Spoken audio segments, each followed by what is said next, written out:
கரூர் அருகே சரக்கு ரயில் மீது கட்டுப்பாட்டை இழந்து தனியார் கல்லூரி பேருந்து மோதிய கோர விபத்தில் 20க்கும் மேற்பட்ட மாணவர்கள் படுகாயமடைந்தனர்.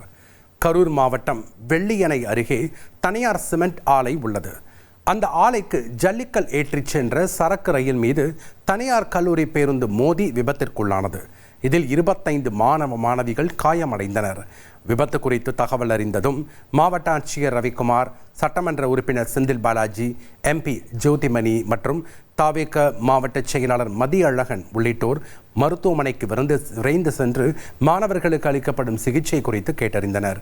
விபத்து குறித்து கூறிய செந்தில் பாலாஜி, ரயில் வருவதை கவனிக்காமல் ஓட்டுநர் பேருந்தை இயக்கியதே விபத்திற்கு காரணம் என தெரிவித்துள்ளார். இந்த விபத்தில் காயமடைந்த மாணவி யோகலட்சுமி ஏற்கனவே கரூர் கூட்ட நெரிசலில் உயிரிழந்த விஜயராணி என்பவரது மகள் என்பது தெரியவந்துள்ளது. புதுச்சேரியில் காதலை மறுத்த ஆத்திரத்தில் முன்னாள் காதலி மீது பெட்ரோல் ஊற்றி தீ வைத்த கொடூர சம்பவம் அரங்கேறியுள்ளது. உப்பளம் நேதாஜி நகரைச் சேர்ந்த 27 வயது இளம்பெண் ஷர்மிளா தனியார் துணிக்கடையில் பணியாற்றி வந்தார். இவருடன் 5 வருடங்களுக்கு முன்பு ஜோசப் என்பவருக்கு பழக்கம் ஏற்பட்டதாக கூறப்படும் நிலையில் திருமணம் செய்வதாக கூறி முதல் மனைவியை விவாகரத்து செய்துள்ளார். எனினும் பின்னாளில் ஜோசப் பழக்க வழக்கம் பிடிக்காததால் 5 மாதங்களாக ஜோசப்பை ஷர்மிளா பிரிந்து வாழ்ந்ததாக கூறப்படுகிறது. எனினும் தன்னை திருமணம் செய்யுமாறு ஜோசப் தொடர்ந்து தொல்லை கொடுத்து வந்த நிலையில் காவல் நிலையத்தில் எச்சரித்தும் அவர் கேட்கவில்லை. நேற்று இரவு பணி முடிந்து வீடு திரும்பிய ஷர்மிளாவை வழிமறித்த ஜோசப் ஆத்திரத்தில் தான் மறைத்து வைத்திருந்த பெட்ரோலை ஊற்றி தீ வைத்தார். உடல் முழுவதும் தீ பற்றி எரிய அந்த இளம்பெண் அலறியபடி ஓடிய காட்சி அப்பகுதி மக்களை உறைய வைத்தது. பொதுமக்கள் தீயை அணைத்து 80% தீக்காயங்களுடன் அவரை மருத்துவமனையில் அனுமதித்தனர். ஆனால் இன்று சிகிச்சை பலனின்றி ஷர்மிளா பரிதாபமாக உயிரிழந்தார். இந்த சம்பவம் தொடர்பாக கொலையாளி ஜோசப்பை போலீசார் கைது செய்துள்ளனர். காவல் நிலையத்திற்கு மிக அருகிலேயே நடந்த இந்த துயரச் சம்பவம் புதுச்சேரியில் அதிர்வலைகளை ஏற்படுத்தியுள்ளது. குமாரசுவாமி சுப்பிரமணிய சுவாமி கோவிலில் இளம்பெண் ரீல்ஸ் பதிவு செய்து வெளியிட்டது பக்தர்களிடையே அதிருப்தியை ஏற்படுத்தியுள்ளது. கன்னியாகுமரி மாவட்டம் குமாரசுவாமி சுப்பிரமணிய சுவாமி கோவிலில் கருவூலம் மற்றும் கோவில் வளாகத்தில் நின்று இளம்பெண் வீடியோ எடுத்து சமூக வலைதளங்களில் ரீல்ஸ் பதிவிட்டுள்ளார். தற்போது இந்த வீடியோ சமூக வலைதளங்களில் வைரலாக பரவி வரும் நிலையில் பக்தர்கள் மற்றும் இந்து அமைப்பினரிடையே இது பெரும் அதிருப்தியை ஏற்படுத்தியுள்ளது. பிரபலமாகும் நோக்கத்தில் இதுபோன்ற செயல்களில் ஈடுபடுவோர் மீது கடுமையான நடவடிக்கை எடுக்க வேண்டும் எனவும் இதுபோன்ற செயல்களை தடுக்க உரிய நடவடிக்கை எடுக்க வேண்டும் எனவும் பக்தர்கள் கோரிக்கை விடுத்துள்ளனர். திருமணத்திற்கு மறுத்த பெண்ணிற்கு எய்ட்ஸ் பாதித்த இரத்தத்தை ஊசி மூலம் ஏற்றிய கொடூரம் ஹைதராபாத்தில் நடந்தேறியிருக்கிறது. ஹைதராபாத்தில் திருமணத்தை மறுத்த இளம்பெண்ணுக்கு எய்ட்ஸ் பாதித்த இரத்தத்தை ஊசி மூலம் செலுத்திய கொடூர சம்பவம் பரபரப்பை ஏற்படுத்தியுள்ளது. போச்சாரம் பகுதியைச் சேர்ந்த மனோகர் என்பவருக்கும் ஒரு இளம்பெண்ணுக்கும் திருமணம் நிச்சயிக்கப்பட்டிருந்தது. பின்னர் மனோகர் மற்றும் அவரது பெற்றோருக்கு எய்ட்ஸ் பாதிப்பு இருப்பது தெரிய வந்ததால் அந்த இளம்பெண் திருமணத்தை ரத்து செய்தார். இதனால் ஆத்திரமடைந்த மனோகர் இளம்பெண்ணின் வீட்டிற்குள் அத்துமீறி நுழைந்து அவரை மிரட்டி வலுக்கட்டாயமாக பிடித்து எய்ட்ஸ் பாதிக்கப்பட்ட இரத்தம் நிரப்பப்பட்ட ஊசியை உடலில் செலுத்தியதாக கூறப்படுகிறது. இதுகுறித்து இளம்பெண்ணின் தந்தை அளித்த புகாரின் பேரில் காவல்துறையினர் மனோகரை கைது செய்துள்ளனர். குஜராத்தில் தகாத உறவு பிரச்சனையில் பெற்ற தாயை மகனே கொடூரமாக கொலை செய்துள்ளார். குஜராத் மாநிலம் சூரத்தில் முறை தவறிய உறவுக்கு எதிர்ப்பு தெரிவித்த தாயை மகன், அண்ணி மற்றும் அவரது தந்தை இணைந்து கொலை செய்த சம்பவம் அதிர்ச்சியை ஏற்படுத்தியுள்ளது. 55 வயதான ஹமிதா காத்தூன் என்பவரை அவரது இளைய மகன் பர்வேஸ், அண்ணி ஷபானா மற்றும் அவரது தந்தை ஃபெரோஸ் ஆலம் ஆகியோர் கழுத்தை நெரித்து கொலை செய்ததாக போலீசார் தெரிவித்தனர்.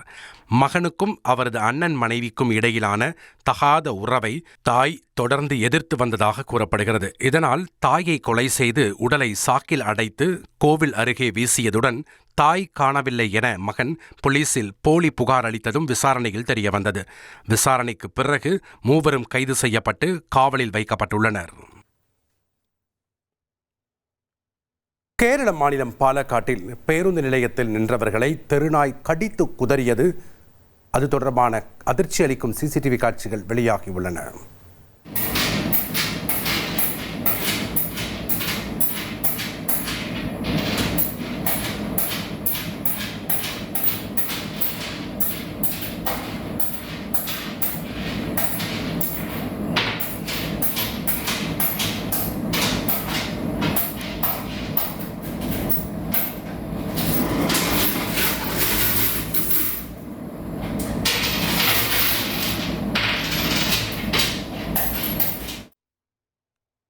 பீகாரில் முதல்வர் பங்கேற்க வந்த நிகழ்வில் பாதுகாப்பு படையில் ஈடுபட்டிருந்த காவலரை காளை துரத்தியது. தலை தெறிக்க காவலர் ஓடிய காட்சிகள் சமூக வலைதளங்களில் பரவி வருகிறது.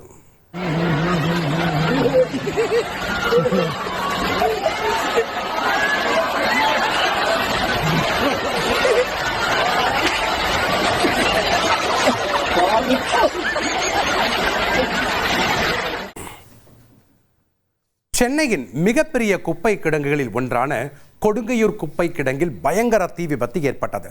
தண்டையார்பேட்டை நெடுஞ்சாலையில் உள்ள இந்த கிடங்கில் ஏற்பட்ட தீ விபத்தால் அப்பகுதி முழுவதும் கரும்புகை சூழ்ந்தது.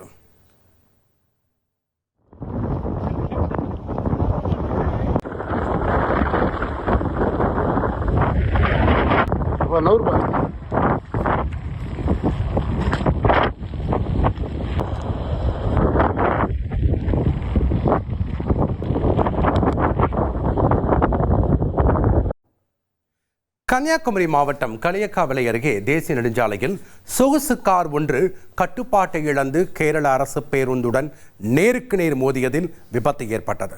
விசாரணையில் கார் ஓட்டுநர் தூக்கம் அடைந்ததால் எதிர் திசைக்கு சென்றதாக கூறப்படுகிறது. விபத்தில் இரு வாகனங்களின் முன்பகுதி பலத்த சேதமடைந்த நிலையில் ஓட்டுநர்கள் அதிர்ஷ்டவசமாக காயமின்றி உயிர் தப்பினர். இந்த விபத்தின் சிசிடிவி காட்சிகள் தற்போது வெளியாகியுள்ளது.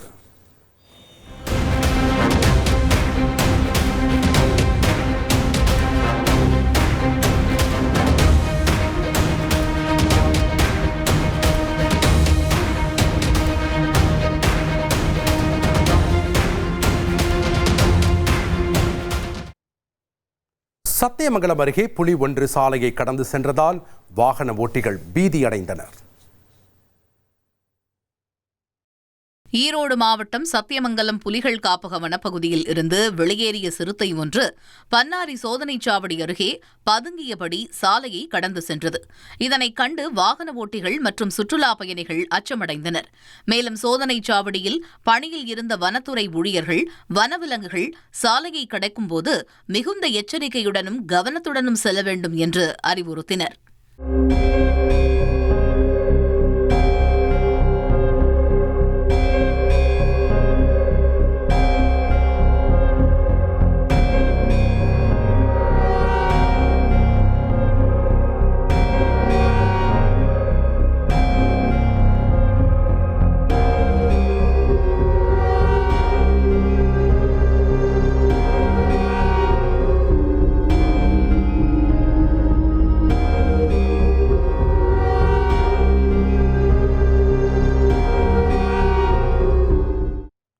குளித்தலை அருகே கோயில் நிகழ்வில் இரு தரப்பினர் மோதிக்கொண்டதில் 20 பேர் படுகாயமடைந்தனர்.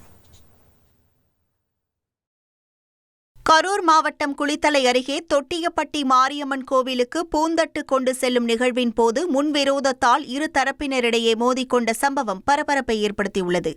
கோவிலுக்கு சென்றவர்களை ஒரு தரப்பினர் தடுத்து நிறுத்தியதால் வாக்குவாதம் ஏற்பட்டுள்ளது.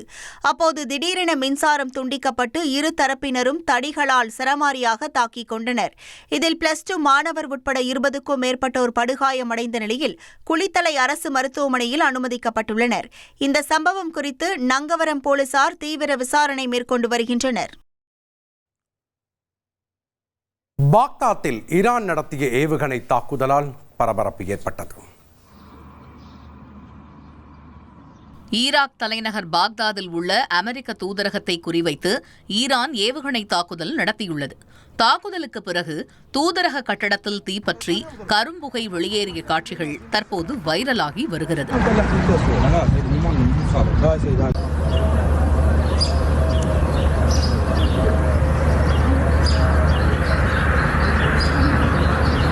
மேலும் இந்த சம்பவத்தில் ஏற்பட்ட சேதம் குறித்த முழு விவரங்கள் வெளியாகவில்லை. ஈரானின் பல்வேறு பகுதிகளில் அமெரிக்கா மீண்டும் புதிதாக தொடர் தாக்குதல் நடத்தியுள்ளது. ஈரானின் முக்கிய எண்ணெய் ஏற்றுமதி மையமான கார்கு தீவில் அமெரிக்கா நடத்திய தாக்குதலின் போது 15க்கும் மேற்பட்ட இடங்களில் குண்டுவெடிப்பு சத்தம் கேட்டதாக அப்பகுதி மக்கள் தெரிவித்துள்ளனர். இந்த தாக்குதலில் ஈரான் ராணுவ பாதுகாப்பு அமைப்புகள், ராணுவ தளம் மற்றும் ஹெலிகாப்டர் நிறுத்துமிடங்கள் குறிவைக்கப்பட்டதாக கூறப்படுகிறது. ஆனால் எண்ணெய் ஏற்றுமதி வசதிகளுக்கு சேதம் எதுவும் ஏற்படவில்லை என்று ஈரானின் செய்தி ஊடகங்கள் தெரிவிக்கின்றன. அமெரிக்க அதிபர் டிரம்ப் அந்த தீவில் உள்ள அனைத்து ராணுவ இலக்குகளும் முழுமையாக அழிக்கப்பட்டதாக கூறிய நிலையில் அந்த குற்றச்சாட்டை ஈரான் மறுத்துள்ளது. இதற்கிடையில் ஈரானின் எரிசக்தி கட்டமைப்புகள் தாக்கப்பட்டால் அமெரிக்காவுடன் தொடர்புடைய மத்திய கிழக்கு பிராந்திய எரிசக்தி வசதிகளை இலக்காக கொண்டு தாக்குவோம் என்று ஈரான் ஆயுதப்படைகள் எச்சரிக்கை விடுத்துள்ளன. பாரசீக வளைகுடாவில் ஈரான் கரையிலிருந்து சுமார் 25 கிலோமீட்டர் தூரத்தில் உள்ள கார்க் தீவு அந்நாட்டின் மொத்த மூல எண்ணெய் ஏற்றுமதியின் சுமார் 90% கையாளும் முக்கிய மையமாம் என்பது குறிப்பிடத்தக்கது. 10 பாலிஸ்டிக் ஏவுகணைகளை ஏவி சோதனை நடத்தியிருக்கும் வடகொரியா அமெரிக்கா மற்றும் தென்கொரியாவை மறைமுகமாக எச்சரித்துள்ளது.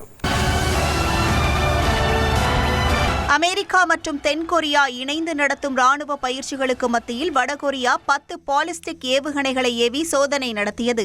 இந்த ஏவுகணைகள் வடகொரியாவின் கிழக்கு கடற்கரை நோக்கி ஏவப்பட்டதாக தென்கொரிய ராணுவம் தெரிவித்துள்ளது.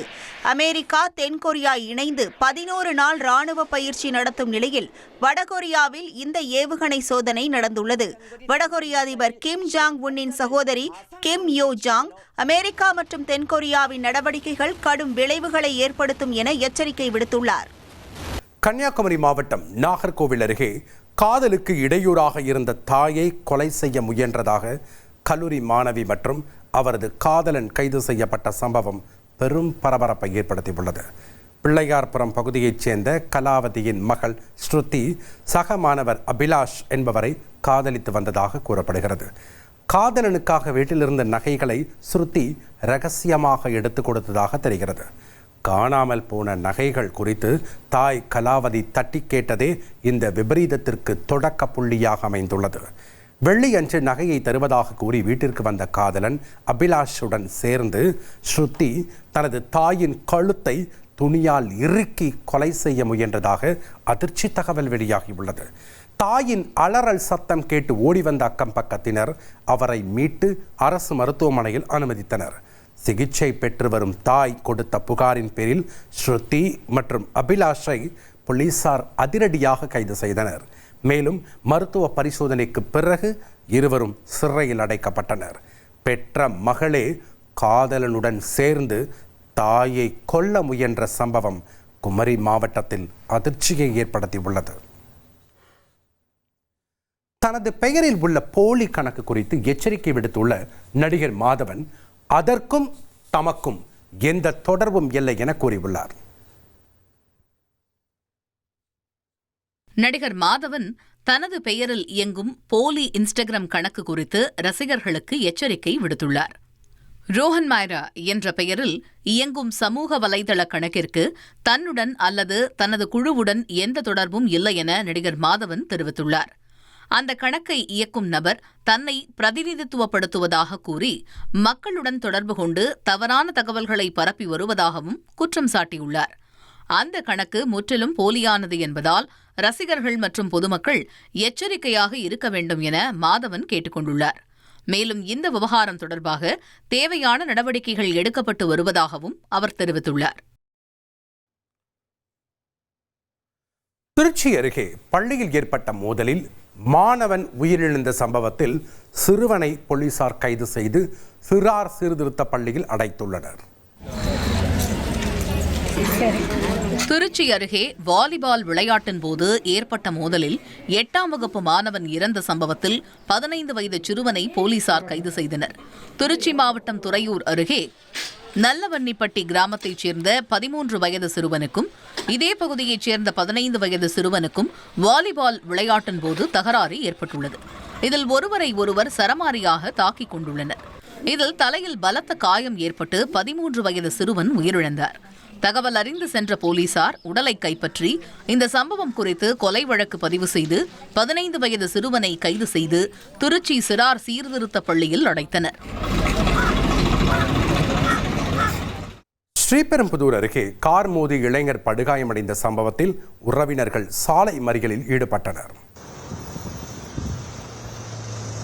காஞ்சிபுரம் மாவட்டம் ஸ்ரீபெரும்புதூர் அருகே சொகுசு கார் மோதி இளைஞர் படுகாயமடைந்த சம்பவம் பரபரப்பை ஏற்படுத்தியுள்ளது.